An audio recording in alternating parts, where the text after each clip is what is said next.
Estaba a medio camino de contarle a Luis sobre una operación de convoy en Culiacán. Me había preguntado si alguna vez manejé un tanque y solté una carcajada. No pequeño, pero una vez comandé 3 en plena oscuridad y con arena que parecía masticar acero. Él estaba absorto con los ojos, como si viera una película de superhéroes. Eso hacía que el mole poblano reseco y las sonrisas tensas casi valieran el viaje. Entonces Javier interrumpió afilado, fuerte, despectivo. «Eres una vieja inútil. Come y deja de fingir que a alguien le importa». La frase salió de la nada. La sentí como si me hubieran dado un balazo más en los huesos que en el pecho. Mi tenedor quedó suspendido. María parpadeó. Luis se congeló. Nadie dijo nada. Coloqué la servilleta en mi regazo, lenta, deliberada, como cuando desactivaba tensiones en juntas militares. No lo miré. No había nada nuevo que ver. Entonces sonó el timbre. Javier se levantó rápido, sacudiéndose pelusas invisibles del cuello. «Debe ser Rubén», dijo, como si nada hubiera pasado. Su voz tenía ese tono ascendente que usaba con gente importante. Ya iba a medio camino hacia la puerta. Exhalé en silencio y bajé la mirada. Las zanahorias en salsa de chipotle seguían aguadas. La salsa tenía una capa encima. Todo en esa comida parecía recalentado demasiadas veces. Desde el vestíbulo oí la puerta abrirse. «Buenas noches», Javier dijo, una voz grave, precisa. Familiar en su cadencia. «Espero no llegar demasiado pronto». Los pasos se acercaron, seguros. Botas de suela gruesa sobre madera. Luego se detuvieron. Coronela Morales. Levanté la vista. Rubén Mendoza estaba en la entrada con los ojos fijos en mí. Los años le habían plateado el cabello, pero su postura era la misma. Ropa civil, una placa de contratista de defensa en la solapa, pero su porte no había cambiado. Se quitó la gorra. Enderezó la espalda. «Señora», dijo con convicción tranquila, «es un honor». Javier estaba a su lado con la mandíbula floja, las manos inertes. El cuarto quedó en silencio, como si el aire se detuviera. Luis me miró luego a su padre. Abuela susurró como si me viera por primera vez. No sonreí, no me regodeé, solo enderecé un poco la espalda. Respondió por instinto. Tomé el tenedor otra vez. Pesaba más en mi mano, como si cargara el mundo esta vez. Y por fin, las zanahorias no sabían a decepción, sabían a verdad. Cerré la puerta del cuarto de huéspedes y me senté al borde de la cama con las rodillas rígidas tras horas de sonreír en la cena. Las voces de abajo se habían apagado en un murmullo. Sabía que hablaban de mí, tratando de entender lo que Rubén había dicho, preguntándose por qué nunca les conté. ¿Qué más no dije? Tomé la bolsa negra al pie de la cama. El cierre era suave como memoria muscular. Adentro, doblado con cuidado, estaba mi uniforme de gala azul medianoche con botones de latón que aún atrapaban la luz. Lo levanté con suavidad, mis dedos hallando el águila plateada en el cuello. Mi rango, coronela. Brillaba como siempre, pero no lo había usado en años. No había razón. Desdoblé la chaqueta despacio. Cada pliegue era intencional, cada hilo una historia. Antes lo usaba como armadura. Ahora parecía un secreto guardado demasiado tiempo. Recordé el día que dije no a un programa de capacitación en TechMex Solutions, el empleo que mis padres habían arreglado tras la universidad. Buen salario, oficina, estabilidad y asfixia. Me enlisté, les dije, parada en su sala con una blusa sencilla y zapatos bajos, la voz clara pero temblorosa. Voy a servir. Mi padre me miró como si hubiera quemado la alfombra. ¿Por qué tirarías un futuro seguro por eso? Eso. Mi madre lloró. Mi padre me llamó imprudente. Dijeron a la familia que estaba encontrándome y dejaron de invitarme a las cenas navideñas. Me gradué del entrenamiento básico sola. Pero luego me desplegaron. Y aprendí a liderar, y me convertí en alguien de quien estaba orgullosa, aunque nadie en casa preguntara quién era. Presioné mi palma contra el águila como si me anclara a ella. Abajo oí el tintineo de platos y la voz de Javier subiendo defensiva e insegura. Doblé la chaqueta despacio, no para esconderla, sino para prepararme. porque mañana la usaría. Cuando Luis estaba en segundo de primaria, tuvo un proyecto Héroes de la Familia. Cada niño debía presentar a alguien de su árbol genealógico que hubiera marcado la diferencia. Javier me llamó para decirme que Luis me había elegido. Recuerdo apretar el teléfono, se me fue el alma no por nervios, sino por algo como esperanza. Ofrecí enviar fotos de mis despliegues, incluso un recorte de periódico, de cuando mi unidad interceptó una señal que evitó una emboscada. Javier dudó. Creo que lo mantendremos simple, mamá dijo. Tú sabes enfocarnos en cómo ayudaste con logística. Es más fácil para los niños. No discutí. Pero cuando María me envió una foto del tablero del proyecto, mi sonrisa se desvaneció. Isabel Morales. Oficinista jubilada Administración Militar. Ni mención de mi rango. Sin mapas, sin insignias, sin historia. Solo una imagen de archivo de una mujer en un escritorio. No dije nada entonces. No quería avergonzar a Luis y Javier tenía la habilidad de convertir críticas en guerras. Así que les agradecí y le dije a Luis que estaba orgullosa de su póster. Pero no fue solo el proyecto escolar.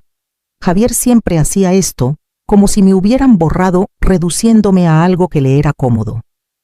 En cenas familiares decía que trabajé en administración.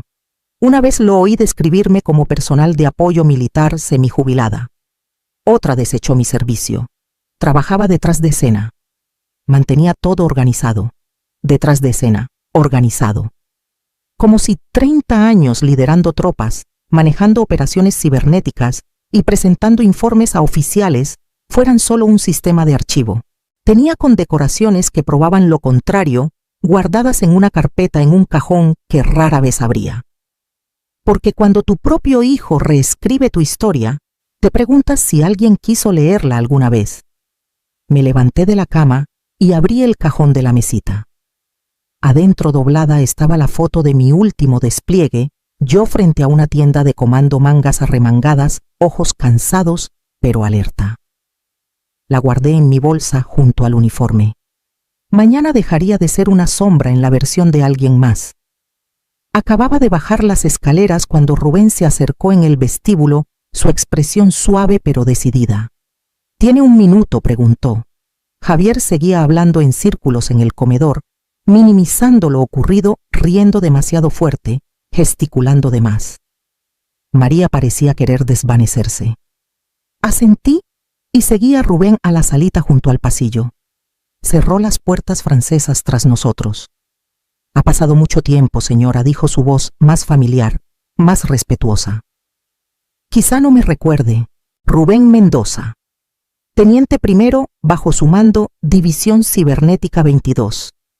Lo miré un segundo más y entonces recordé. Culiacán. Tormentas de polvo. El relé satelital roto que casi nos cuesta la conexión de la unidad. Tú arreglaste el apagón con un destornillador y una plegaria. Rió. Solo porque usted dio la orden cuando nadie más lo haría. Vio algo esa noche. Algo que yo no vi. Estabas asustado, pero pensabas, dije. Y no corriste. Usted me sacó de Culiacán a puro pulso. Esa operación debió fallar, pero nos tenía moviéndonos como si hubiéramos nacido para eso. Hizo una pausa, la risa desvaneciéndose en algo más quedo. Nunca lo olvidé. La mayoría de los líderes que tuve antes o después no se quedaron conmigo. Usted sí. Crucé los brazos no por defensa, sino para mantener las manos firmes. Nadie en esa casa me había hablado así. La busqué hace unos años, continuó. Quería agradecerle. Supe que se había jubilado, pensé que estaba fuera del circuito. Imagínese mi sorpresa al ver su nombre en la lista de autorización para el proyecto Horizonte. Sonrió suavemente. Y luego vi el nombre de su hijo también. No pude evitarlo. Solté una risa seca por la nariz. De todas las empresas del país.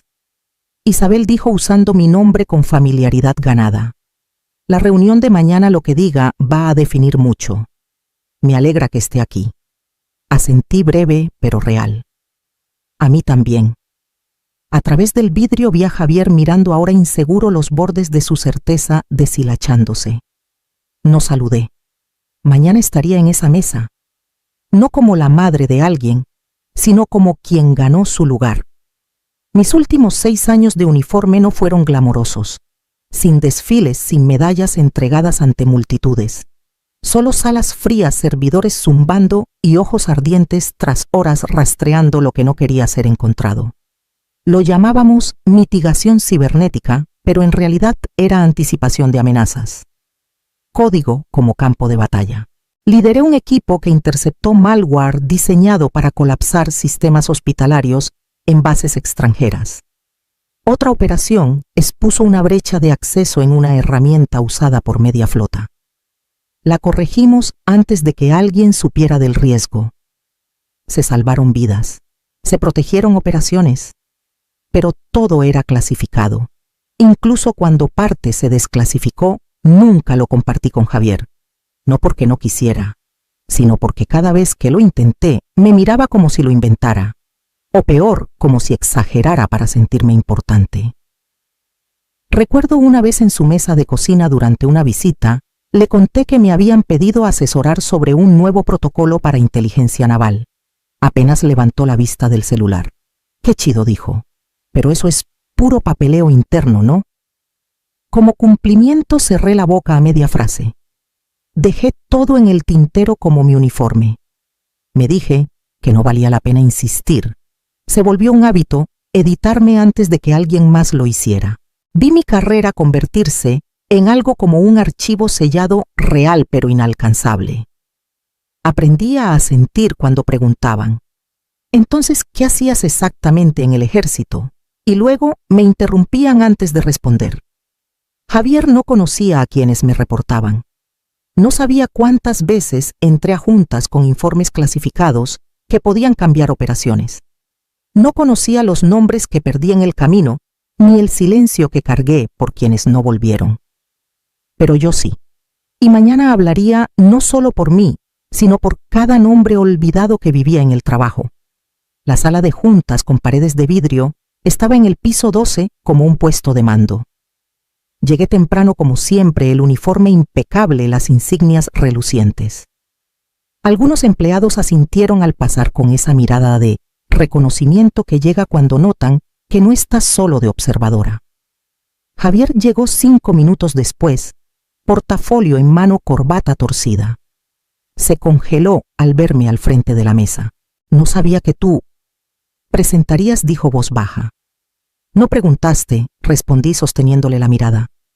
«Soy la enlace del gobierno para este contrato, los protocolos. Son míos». Parpadeó como si las palabras no encajaran. Otros entraron llenando los asientos. El director, 2 vicepresidentes, el abogado. Rubén me dio un leve asentimiento desde el otro lado, luego se sentó junto a un ingeniero nervioso. Tras las presentaciones, el director me señaló. «Coronela Morales, la palabra es suya». Di un paso al frente. El proyector cobró vida. Proyecto Horizonte es una iniciativa conjunta entre el gobierno y su empresa Comencé. Mi rol es garantizar que todos los protocolos cumplan con los estándares de ciberseguridad y operativos requeridos para implementación a nivel de defensa. El modelo de cifrado en capas de la fase DOM, gran parte se basa en modelos que mi equipo desarrolló durante la Operación Luz del Alba en 2019. Noté que Javier se movía en su asiento. Continué señalando el esquema en pantalla. El protocolo de niveles de acceso surgió de un modelo de mitigación de brechas que escribí. Rubén, tú recuerdas. Culiacán, fallo del generador relé temporal bajo ataque. Ahí probamos la respuesta de respaldo que ahora es su plantilla. Dijo, quedo, sí señora. Las cabezas se giraron hacia mí y luego hacia Javier, quien hablaba de este proyecto en las cenas familiares como si fuera todo suyo. Respondí preguntas, cada una con claridad y mando. Sin alardeos, solo hechos, confianza y memoria forjada en noches reales, protegiendo sistemas que la mayoría de los civiles ni saben que existen. Cuando terminé, el director se recostó impresionado. Gracias, coronela. Fue esclarecedor. La cara de Javier era indescifrable. Miraba la página frente a él, pero no la veía. Mientras la gente guardaba sus notas y se levantaba, Rubén se puso de pie. Para que conste, dijo, cada protocolo que usamos lleva su firma. Literalmente, ella los escribió. Nadie rió. Nadie se burló. Recogí mis cosas despacio observando a Javier de reojo. No se movió. No aún. Acababa de salir del elevador cuando escuché sus pasos detrás rápidos desiguales, sin saber hablar pero incapaces de callar. Mamá espera, dijo Javier. Me giré, volví, pero no hablé en pez. Javier. Se acercó cambiando el peso de un pie al otro. La confianza de anoche se había esfumado. Su voz salió tensa. ¿Por qué nunca me lo dijiste? Dejé que el silencio se alargara. No para castigarlo, sino porque la respuesta no necesitaba adornos. Nunca preguntaste. Bajó la mirada, la boca apretada como si quisiera discutir, pero no encontraba por dónde. Eso no es justo. Dijo que. Yo solo. No sabía que era así. No dije calmadamente, no quisiste saberlo. Sus ojos se crisparon como si lo hubiera golpeado. Tal vez. Supongo que pensé que si preguntaba dirías algo que me harían sentir pequeño. Crucé los brazos no enojada, solo cansada. No necesitabas mis palabras para sentirte pequeño, Javier. Solo necesitabas dejar de cortar las mías. Abrió la boca, luego la cerró. Sus hombros se hundieron. No quería que fuera verdad, admitió. Que tú fueras más que yo, parpadeé. Era lo más cercano a una confesión que había oído de él. No estaba compitiendo contigo, dije. Estaba tratando de sobrevivir y de hacer algo que importara. Asintió una vez, luego miró por la ventana, donde las montañas de Jalisco se veían difuminadas en la bruma de la tarde. Entonces, todos esos años, solo dejé que te reescribiera. Te dejé escribir lo que te hacía cómodo, dije. Pero nunca dejé de vivirlo. Nos quedamos un momento más. Una brisa fresca salió del ventilador del edificio estéril. Sacó la agenda impresa de la reunión y miró donde mi nombre estaba listado como consultora principal de seguridad. Su dedo pulgar se quedó sobre él como si apenas se volviera real. No sé cómo deshacerlo, dijo bajito. No lo haces, respondí. Empiezas desde aquí. No habló de nuevo, pero cuando me alejé no volvió a la sala de juntas. Me siguió.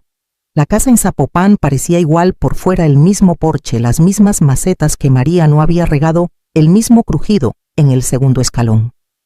Pero adentro algo había cambiado. Era sutil. El silencio no era tan rígido. María me recibió con una sonrisa real, no esa tensa cortesía. Javier estaba en la cocina con Luis, ayudándolo a revolver algo demasiado espeso para hacer masa y demasiado dulce para sopa. Saludó cuando entré, los ojos más suaves.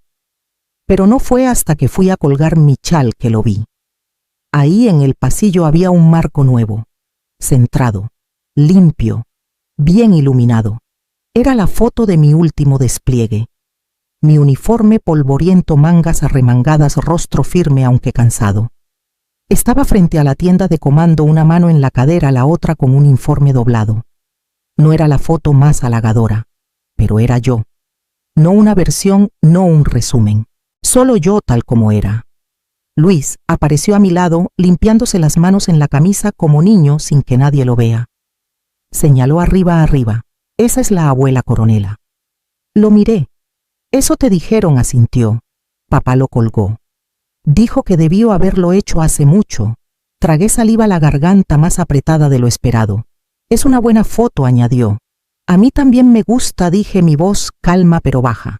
Ajusté el marco una fracción, aunque no estaba torcido. Nadie lo mencionó en la comida. Javier no habló de la foto. María no la miró. Solo estaba ahí, visible, anclada parte de la casa. Y por una vez, yo también. Tras que Luis se fue, Javier me ofreció café de olla sin que lo pidiera. Nos sentamos en la sala como si nunca hubiera habido grietas entre nosotros. Tal vez solo dejábamos que el silencio fuera diferente, menos pesado, más abierto. Preguntó si había visto el pasillo. Dije que sí. No necesitó decir más. María me llamó un martes. Luis tiene algo mañana en la escuela, dijo. Pidió que vinieras. Javier también irá. No pregunté.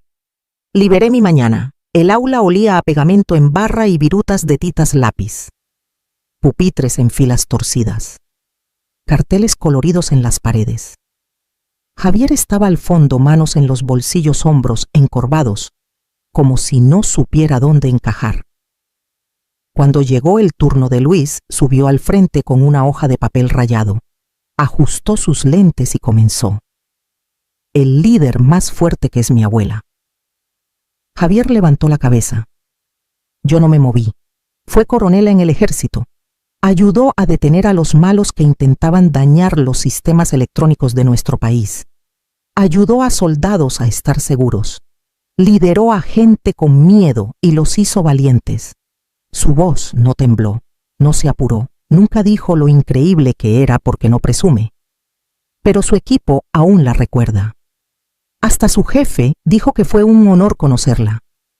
Mi papá dice que es de verdad. Miré de reojo. Los ojos de Javier estaban fijos en su hijo, su rostro inmóvil. Una línea húmeda brillaba bajo sus pestañas. Luis terminó. La clase aplaudió. Su maestra le dio una palmadita. No me levanté. No saludé. Solo dejé que el calor se asentara quedo y pleno. Después, en el estacionamiento, Javier se frotó los ojos sin fingir que era alergias. Me acompañó a mi carro. Él lo escribió solo. Lo sé, respondí. No dijimos más. Pero cuando arranqué se quedó a mi lado hasta que me fui. 6 meses después, estaba bajo las luces de la Cumbre Nacional de Seguridad, dando las palabras finales sobre preparación y modelos de amenazas cibernéticas. Filas de trajes y uniformes escuchaban en silencio. Mi voz firme y sin prisa resonó sobre los pisos pulidos y el peso de años que nunca vieron. Cuando terminé, los aplausos fueron educados, luego fuertes, luego crecieron en algo que me hizo parpadear antes de alejarme del estrado. En la primera fila, Javier se levantó con todos. No aplaudió más fuerte, pero fue el último en parar. Tras la recepción, giré para irme esperando un adiós o un apretón. En cambio, Javier se acercó, enderezó la espalda y levantó la mano en un saludo limpio practicado. No era perfecto, pero era sincero. Debí haberlo hecho hace años, dijo quedo. Lo acabas de hacer, dije. Bajó la mano y tomó la mía. No dijimos más. Al volver en casa regresé, puse la placa del evento en mi escritorio junto a la foto de mi unidad. Detrás, en la esquina del marco, estaba el ensayo de Luis doblado, pequeño pero preservado. Lo dejé ahí sin abrir. No necesitaba leerlo de nuevo. Ya sabía las palabras de corazón.